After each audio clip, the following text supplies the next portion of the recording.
سورہ کہف، کہف کا مطلب ہے غار، کیو۔ سورہ کہف پڑھنا اللہ کے رسول صلی اللہ علیہ وسلم سے ثابت ہے کہ جمعے کے دن سورہ کہف کو پڑھے گا جو، وہ اس جمعے سے لے کر اگلے جمعے تک اللہ کی حفاظت میں رہے گا۔ حضرت علی سے یہ روایت جو ہے مروی ہے۔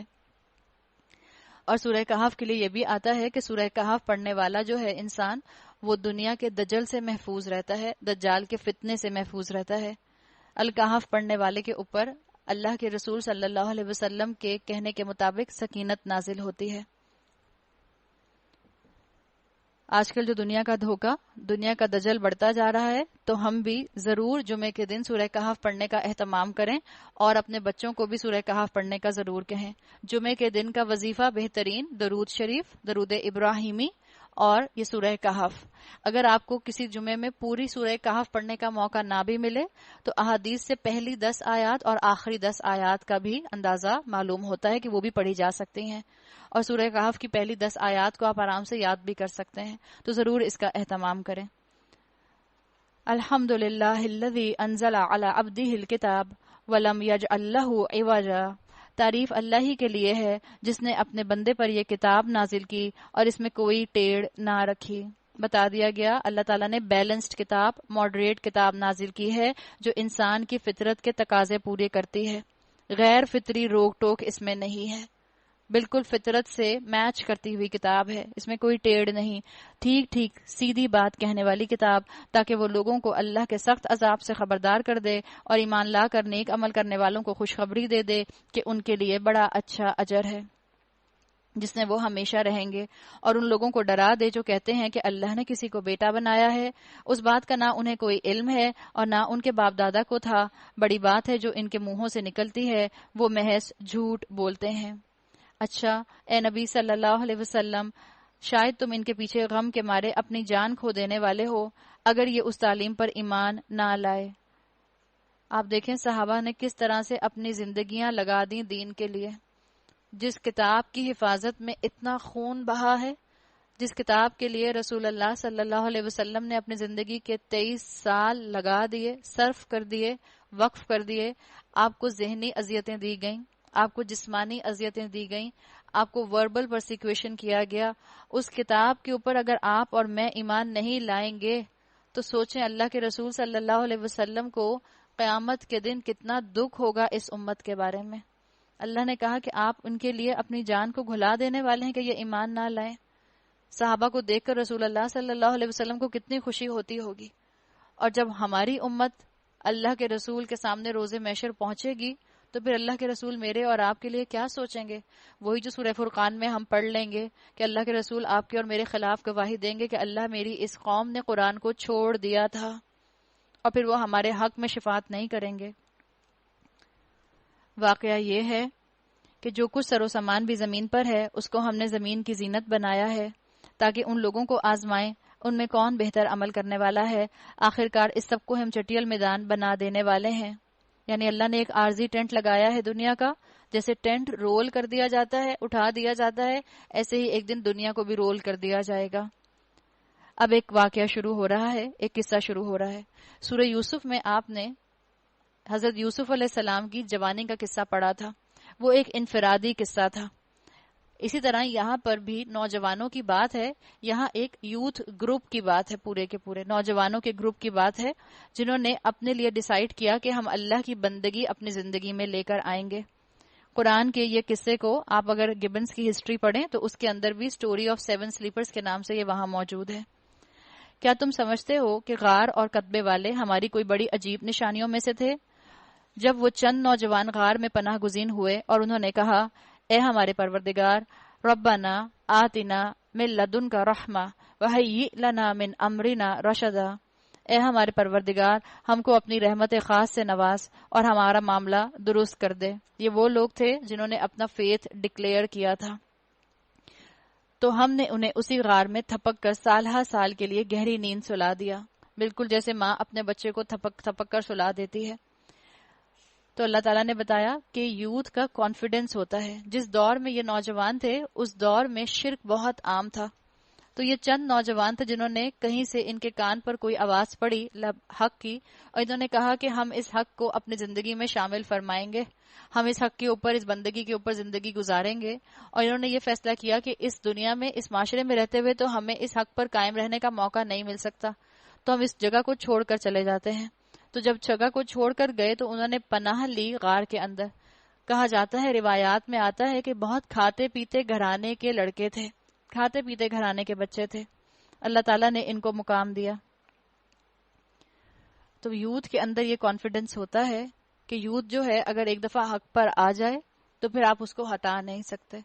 اپنی اولاد کو قرآن سے جوڑنے کی کوشش کریں، اپنی اولاد کو قرآن کی خوبصورتی دکھانے کی کوشش کریں، اپنی اولاد کو صحابہ کے قصے سنائیں، اسکالرز کے قصے سنائیں، محدثین کے قصے سنائیے، ان کو تبع تابعین کے اور تابعین کے قصے سنائیے. ان کے دل میں اسلام کی محبت آئے گی انشاءاللہ.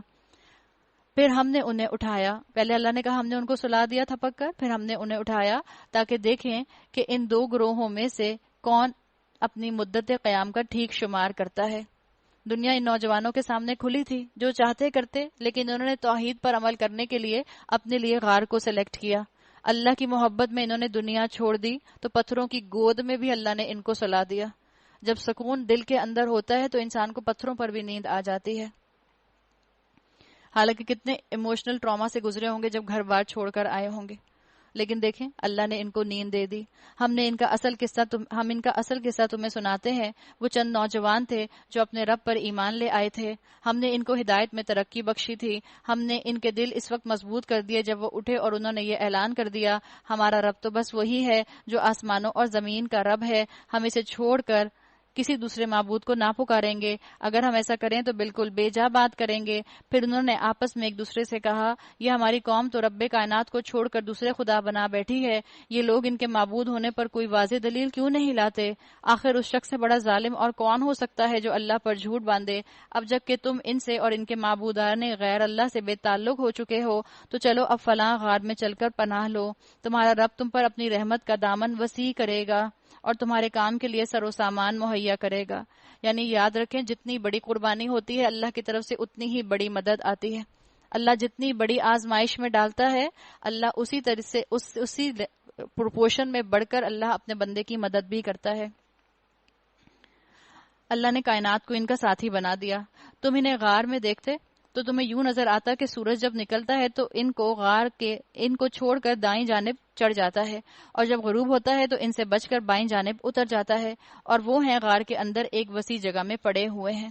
یعنی اللہ تعالیٰ نے وہاں ان کے لیے ماحول ایسا بنا دیا کہ ٹیمپریچر کنٹرول تھا، ایک طرح سے انکیوبیٹر بن گیا تھا، نہ بہت گرم تھا نہ بہت سرد تھا. اللہ نے ان کو وہاں راحت پہنچانے کا انتظام کر دیا، اس لیے کہ وہ اللہ کی خاطر ہجرت کر کے نکلے تھے. جو اللہ کی خاطر ہجرت کر کے نکلتا ہے اللہ اس کو اپنی نشانیاں دکھاتا ہے اور اس کو دوسروں کے لیے نشانی بنا دیتا ہے. ذالک من آیات اللہ، یہ اللہ کی نشانیوں میں سے ایک ہے. جس کو اللہ ہدایت دے وہی ہدایت پانے والا ہے، اور جسے اللہ بھٹکا دے اس کے علاوہ تم کوئی ولی مرشد نہیں پا سکتے.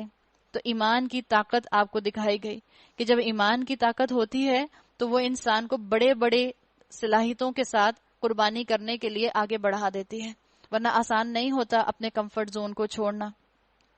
تو میں نے دیکھ کر یہ سمجھتے کہ وہ جاگ رہے ہیں حالانکہ وہ سو رہے تھے. اسکالرز کہتے ہیں یہ ان کے ایمان کی طاقت تھی کہ اللہ تعالیٰ نے ان کا روب ڈال دیا تھا دیکھنے والوں کے اوپر. اور یہ اصل میں کس کا روب تھا؟ یہ ایمان کا روب تھا. آج ہم مسلمان، ہمارا تو جاگتے ہوئے مسلمانوں کا روب نہیں ہے، کیا سوتے ہوئے مسلمانوں کا روب ہوگا؟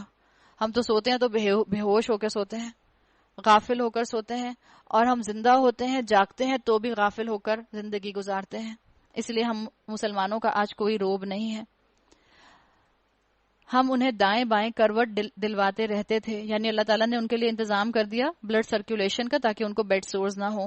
ان کا کتا غار کے دہانے پر ہاتھ پھیلائے بیٹھا تھا. اگر تم کہیں جھانک کر انہیں دیکھتے تو الٹے پاؤں بھاگ کھڑے ہوتے اور تم پر ان کے نظارے سے دہشت طاری ہو جاتی. سوتا ہوا مومن بھی اتنا باروب ہوتا ہے، اور آج ہم 1.3 بلین مسلمان کچرا ہیں، کچرا.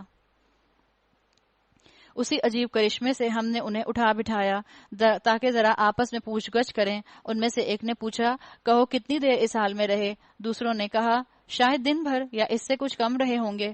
پھر وہ بولے اللہ ہی بہتر جانتا ہے کہ ہمارا کتنا وقت اس حالت میں گزرا ہے. جو اللہ والے ہوتے ہیں وہ بیکار بحثوں میں نہیں پڑتے. یہاں سے سبق مل گیا آپ کو اور مجھے. بیکار بحثوں میں، بیکار ڈسکشن سے وقت ضائع نہیں کرتے. کہا چلو اب اپنے میں سے کسی کو چاندی کا یہ سکہ دے کر شہر بھیجیں اور وہ دیکھے کہ سب سے اچھا کھانا کہاں ملتا ہے، وہاں سے کچھ کھانے کے لیے لائے، اور چاہیے کہ ذرا ہوشیاری سے کام لے. ایسا نہ ہو کہ وہ کسی کو ہمارے یہاں ہونے سے خبردار کر بیٹھے. بہت سا وقت گزر چکا تھا لیکن یہ سمجھ رہے تھے کہ شاید ابھی کم ہی وقت گزرے، تو اگر ہم واپس گئے تو پھر شاید ہمیں جو ہے وہ واپس ہمارے گھر والے اور ہمارے علاقے والے پکڑ لیں گے.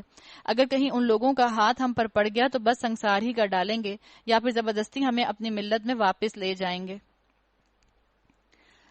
اور ایسا ہوا تو ہم کبھی فلاح نہ پا سکیں گے. یعنی انہوں نے کیا کہا کہ ہم نے جو ارادہ کیا ہے نیک کام کرنے کا، ہم اس ارادے پر قائم رہنا چاہتے ہیں. ہمارے ساتھ یہ ہوتا ہے کہ ہم آج نیکی کا ارادہ کرتے ہیں، صبح اٹھتے ہیں تو بھول جاتے ہیں. یہ اتنے سالوں کے بعد سو کر اٹھے ہیں اور ان کو یاد ہے کہ یہ کس وعدے پر سوئے تھے، کس قربانی پر سوئے تھے، کس توحید کے ساتھ سوئے تھے. اس طرح ہم نے اہل شہر کو ان کے حال پر مطلع کیا تاکہ لوگ جان لیں کہ اللہ کا وعدہ سچا ہے اور یہ کہ قیامت کی گھڑی بے شک آ کر رہے گی.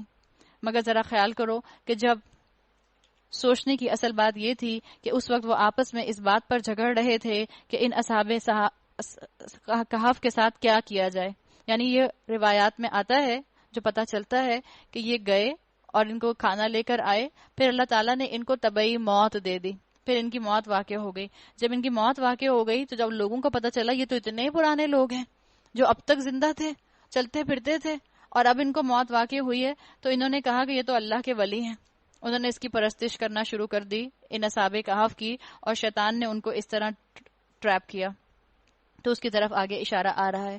کچھ لوگوں نے کہا ان پر ایک دیوار چن دو، ان کا رب ہی ان کا معاملے کو بہتر جانتا ہے. مگر جو لوگ ان کے معاملات پر غالب تھے انہوں نے کہا ہم تو ان پر ایک عبادت گاہ بنائیں گے. کچھ لوگ کہیں گے کہ وہ 3 تھے اور چوتھا ان کا کتا تھا. کچھ دوسرے کہہ دیں گے 5 تھے اور چھٹا ان کا کتا تھا. یہ سب بے تکی ہانکتے ہیں. کچھ اور لوگ کہتے ہیں کہ 7 تھے اور 8واں ان کا کتا تھا. کہو میرا رب ہی بہتر جانتا ہے کہ وہ کتنے تھے. کم ہی لوگ ان کی صحیح تعداد جانتے ہیں. بس سرسری بات سے بڑھ کر ان کی تعداد کے معاملے میں لوگوں سے بحث نہ کرو اور نہ اس کے متعلق کسی سے کچھ پوچھو. یعنی بتا دیا گیا کہ اس مورل آف دا سٹوری کو دیکھو کہ اللہ تعالیٰ نے ان کو کس مقصد کے لیے نکالا، انہوں نے کیا اچیو کیا اور کتنی انہوں نے قربانی دی. غیر ضروری باتوں میں پڑنے کی ضرورت نہیں ہے. اس واقعے میں سیکھنے کی چیز کیا ہے کہ دنیا ان پر اتنی تنگ ہوئی کہ اپنے گھر بار چھوڑ کر ان کو ویرانوں میں نکلنا پڑا اپنی توحید کو بچانے کے لیے. تو انہوں نے یہ قدم اٹھایا اپنی توحید کو بچانے کے لیے، اپنے ایمان کو بچانے کے لیے. اگر آپ کو اور مجھے اپنے گھروں کے اندر رہتے ہوئے اپنے ایمان بچانے کے لیے کچھ دیر کے لیے قربانیاں دینی پڑے، آنکھوں سے آنسو نکلیں، دل اداس ہو، دل غمگین ہو، تو پریشان نہ ہو. اہل ایمان کے اوپر یہ پریشانیاں آتی ہیں، اللہ ایسے بندے کا پھر ایمان بہت قیمتی کر دیتا ہے. ایمان سستی چیز نہیں ہوتا، ایمان بڑی مہنگی چیز ہے. ایمان کے مقابلے میں دنیا سستی چیز ہے. تو اپنی دنیا کو بے شک چھوڑ دیں، اپنے ایمان کو بچائیں. آپ دیکھیں یہ کس ذلت میں نکلے تھے کہ ان کے پاس اس معاشرے میں رہنے کے لیے جگہ بھی نہیں تھی. اللہ نے ان کو کیسی عزت دلوائی بقول ان لوگوں کے جنہوں نے عبادت گاہ بنانے کی بات کی تھی، کہ انہوں نے کہا کہ ہم ان کے اوپر عبادت گاہ بنا دیں گے. تو ساری توکل اللہ پر رکھیں. آج جو لوگ آپ کی انسلٹ کر رہے ہیں، آج جو لوگ آپ کی بات سننے کو تیار نہیں ہیں، آپ دیکھیں اللہ آج نہیں تو کل ان کے دلوں کے اندر اس ایمان کا روب ڈال دے گا جس ایمان کی بدولت آپ آج عمل پر جمی ہوئی ہیں.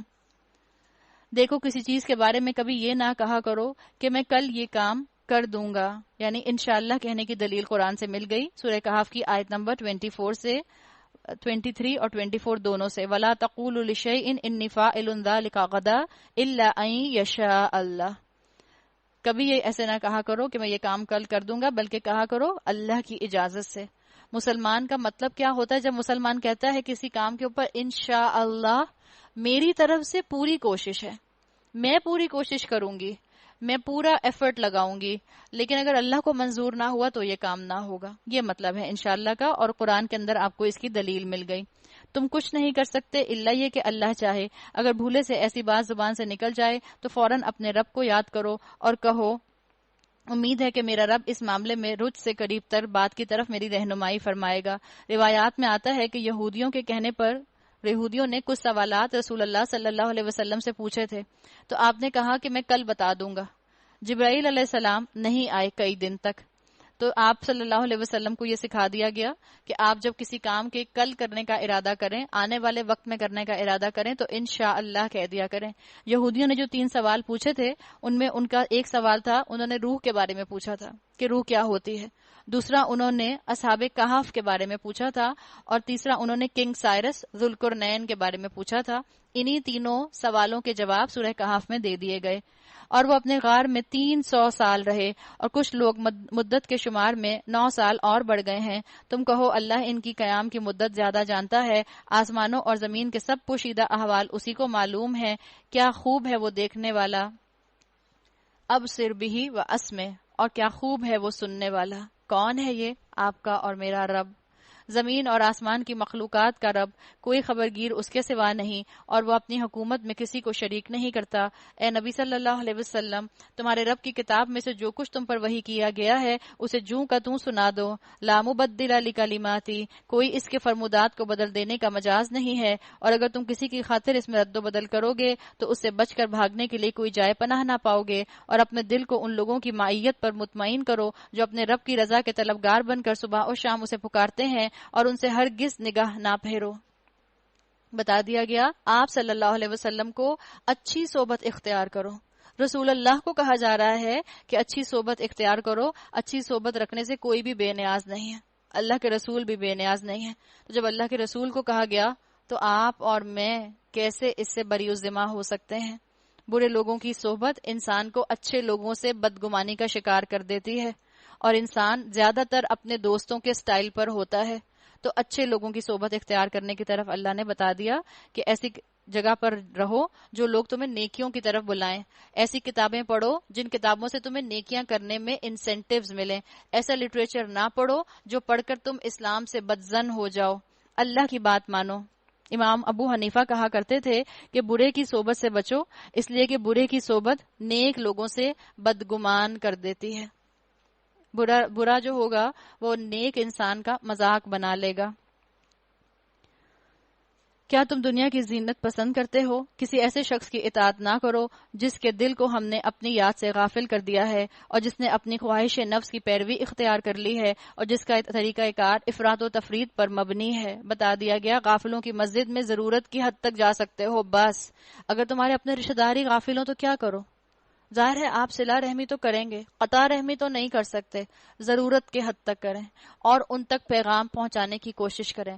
آپ اپنی زبان سے پہنچا سکتی ہیں، آپ اپنی زبان سے پہنچائیں. آپ ان کو کوئی کتاب دے سکتی ہیں، آپ ان کو کتاب دیں. آپ ان کو کوئی سی ڈی دے سکتی ہیں، آپ ان کو سی ڈی دیں. آپ ان کو واٹس ایپ پہ کوئی ویڈیو بھیج سکتی ہیں، ویڈیو بھیج دیں. آپ ان کو خود اپنی قرآن کی کلاس میں لا سکتی ہیں، قرآن کی کلاس میں لائیں. اپنے گھروں کی محفلوں کو نیک محفل بنانے کی کوشش کریں. اس لیے کہ انسان دوستوں کو تو چھوڑ سکتا ہے اگر برے ہوں، رشتہ داروں کو نہیں چھوڑ سکتا اگر برے ہوں. وہ تو ہمیں تو ان کے ساتھ رہنا ہے، ان کے درمیان میں رہنا ہے. تو بتا دیا گیا کہ نیک لوگوں کے درمیان میں خود رہو، نیک لوگوں سے انرجی حاصل کرو، اور جا کر اس انرجی کو اپنے رشتہ داروں میں تبلیغ کرنے کے لیے استعمال کرو. یاد رکھیں ہمیں لگتا ہے آج کل نیک لوگ موجود نہیں ہیں، اس لیے کہ ہم ہر ایک کو گناہ گار سمجھ رہے ہوتے ہیں. پرفیکٹ تو کوئی بھی انسان نہیں ہے سوائے انبیاء کے. ہم سب میں کوئی نہ کوئی کمی، کوئی نہ کوئی فلا ہے. لیکن یاد رکھیں نیک لوگ ڈائناسورس کی طرح ایکسٹنکٹ نہیں ہو گئے، موجود ہیں اس دنیا میں. ڈھونڈنے سے مل جاتے ہیں، ڈھونڈیں گے تو مل جائیں گے.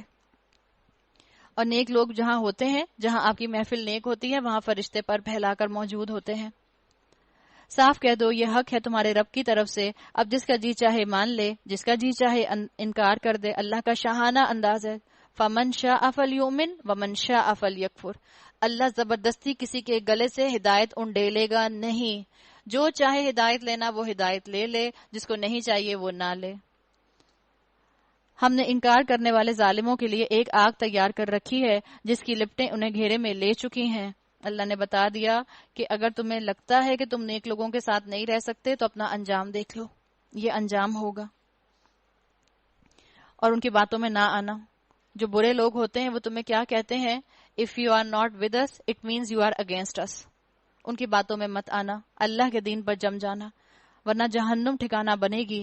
وہاں اگر وہ پانی مانگیں گے تو ایسے پانی سے ان کی تواضع کی جائے گی جو تیل کی تلچھٹ جیسا ہوگا، اور ان کا منہ بھون ڈالے گا.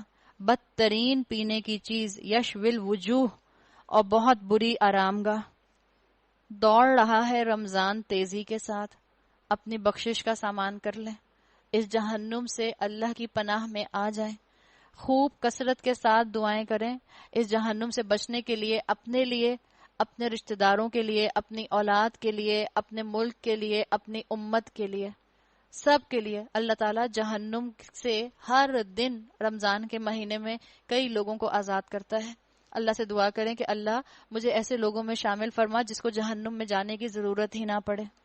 رہے وہ لوگ جو مان لیں اور نیک عمل کریں تو یقیناً ہم نیکوکاروں کا اجر ضائع نہیں کرتے۔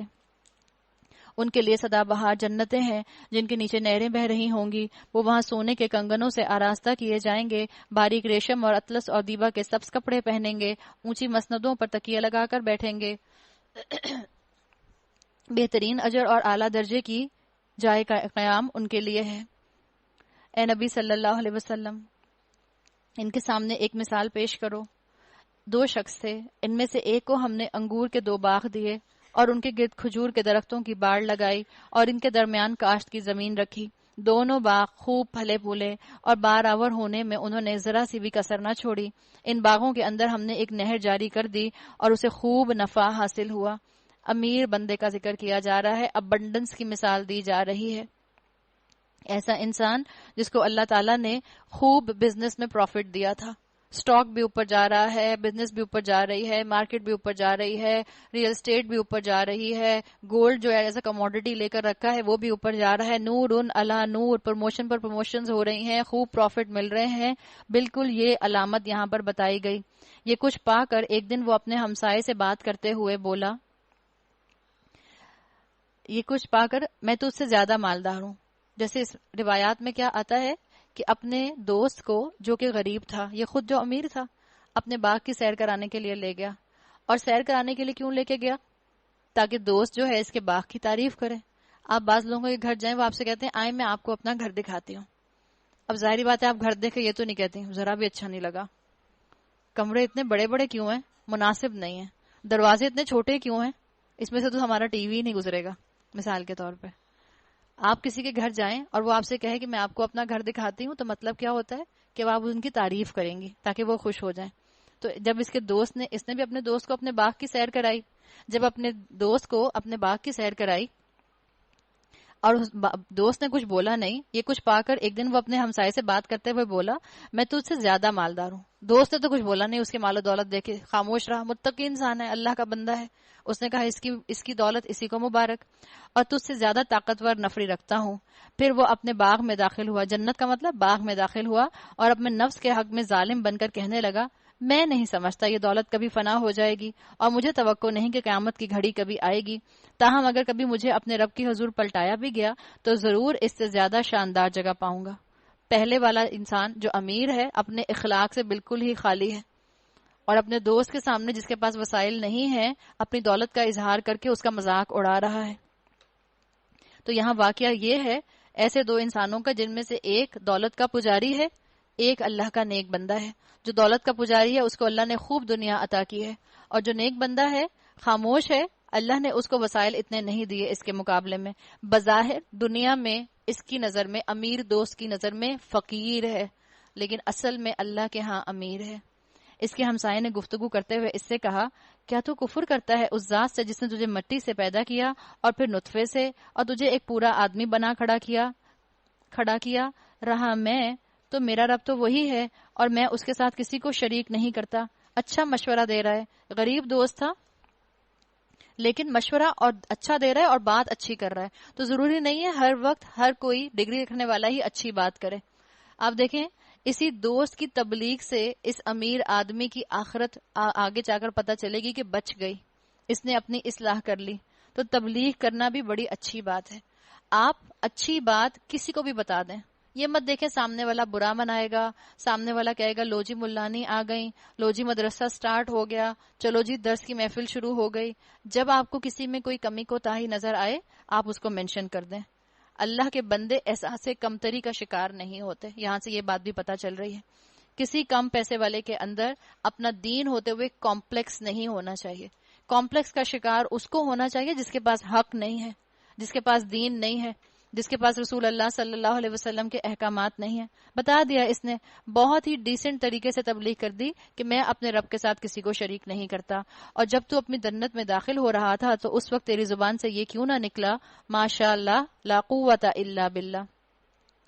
یہاں پہ آ گیا وَإِذْ دَخَلْتَ جَنَّتَكَ قُلْتَ مَا شَاءَ اللہ. تو آپ کو ماشاء اللہ کہنے کی دلیل بھی قرآن سے مل گئی. اگر تو مجھے اپنے مال اور اولاد میں اپنے سے کمتر پا رہا ہے تو بعید نہیں کہ میرا رب مجھے تیری جنت سے بہتر جنت عطا فرمائے اور تیری جنت پر آسمان سے کوئی آفت بھیج دے جس سے وہ صاف میدان بن کر رہ جائے یا اس کا پانی زمین میں اتر جائے اور پھر تو اسے کسی طرح نہ نکال سکے. آخر کار ہوا یہ کہ اس کا سارا ثمرہ مارا گیا اور وہ اپنے انگوروں کے باغ پر کو الٹا پڑا دیکھ کر اپنی لگائی ہوئی لاگت پر ہاتھ ملتا رہ گیا. اللہ نہ کرے کہ آپ کے اور میرے ساتھ ایسا ہو کہ جب نعمت چلی جائے تب ہمیں احساس ہو کہ ہم نے اللہ کی طرف پلٹنا ہے. اللہ کرے کہ ہم اپنی نعمتوں کے درمیان میں اللہ کو پالیں، ہم اپنی نعمتوں کے ہوتے ہوئے اپنے ایمان کو حاصل کر لیں، ہم انہی گھروں میں رہتے ہوئے صحت مند اولادوں کے ساتھ اللہ کی طرف پلٹ آئیں، اللہ کے دین کی طرف پلٹ آئیں. ہمارے ہاں بھی جب مشکل آتی ہے تبھی کالا بکرا سب کو یاد آتا ہے. پتہ نہیں کالا بکرا کیوں یاد آتا ہے، مجھے نہیں پتا. سفید بکرا نہیں قربان کر سکتے صدقے کا، کالا ہی بکرا کیوں، کالے رنگ کی کیوں ہمیشہ شامت آتی ہے. اور کہنے لگا کہ کاش ہم نے اپنے رب کے ساتھ کسی کو شریک نہ ٹھہرایا ہوتا، نہ ہوا اللہ کو چھوڑ کر اس کے پاس کوئی جتھا کہ اس کی مدد کرتا، اور نہ کر سکا وہ آپ ہی اس آفت کا مقابلہ. اس وقت معلوم ہوا کہ کارسازی کا اختیار خدائے برحق کے لیے ہے. یعنی دنیا کی آزمائش سے، اچھی صحبت کی وجہ سے دنیا کی آزمائش تو اس پر آئی، لیکن اس کی وجہ سے وہ آخرت کی آزمائش سے بچ گیا. اس نے اپنے لیے سبق لے لیا. انعام وہی بہتر ہے جو وہ بخشے، اور انجام وہی بخیر ہے جو وہ دکھائے. اچھی صحبت اور دنیا کی مشکل سے اگر انسان کو سبق مل جائے تو ایسی دنیا کی آزمائش اچھی ہے جو آپ کو مجھے آخرت کے صبر سے بچا لے. اے نبی صلی اللہ علیہ وسلم، انہیں حیات دنیا کی حقیقت اس مثال سے سمجھاؤ کہ آج ہم نے آسمان سے پانی برسا دیا تو زمین کی پود خوب گھنی ہو گئی، اور کل وہی نباتات بھس بن کر رہ گئی جسے ہوائیں اڑائے لیے پھرتی ہیں. اللہ ہر چیز پر قدرت رکھتا ہے.